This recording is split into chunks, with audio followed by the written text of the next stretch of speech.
সাবেক প্রধানমন্ত্রী ও BNP chairperson Khaleda জিয়াকে তার বর্তমান স্বাস্থ্যজনিত অবস্থায় উন্নত চিকিৎসার জন্য বিদেশে নেয়ার প্রস্তুতি চলছে। চিকিৎসার জন্য যুক্তরাষ্ট্র বা যুক্তরাজ্য যেতে পারেন তিনি। শনিবার ৭ই সেপ্টেম্বর বিএনপি চেয়ারপারসনের ব্যক্তিগত চিকিৎসক ও মেডিকেল বোর্ডের সমন্বয়ক দলের জাতীয় স্থায়ী কমিটির সদস্য এ.জেড.এম জাহিদ হোসেন গণমাধ্যমকে এ তথ্য জানান। জাহিদ হোসেন বলেন, বেগম জিয়াকে যুক্তরাষ্ট্র বা যুক্তরাজ্য নেওয়া হতে পারে।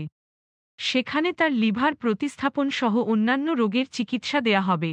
তিনি বলেন, আমরা যুক্তরাষ্ট্র ও যুক্তরাজ্যের কয়েকটি হাসপাতালের সঙ্গে আলোচনা চালিয়ে যাচ্ছি। যুক্তরাজ্যে নেয়া হলে ৮ থেকে ১৩ ঘণ্টা সময় লাগে।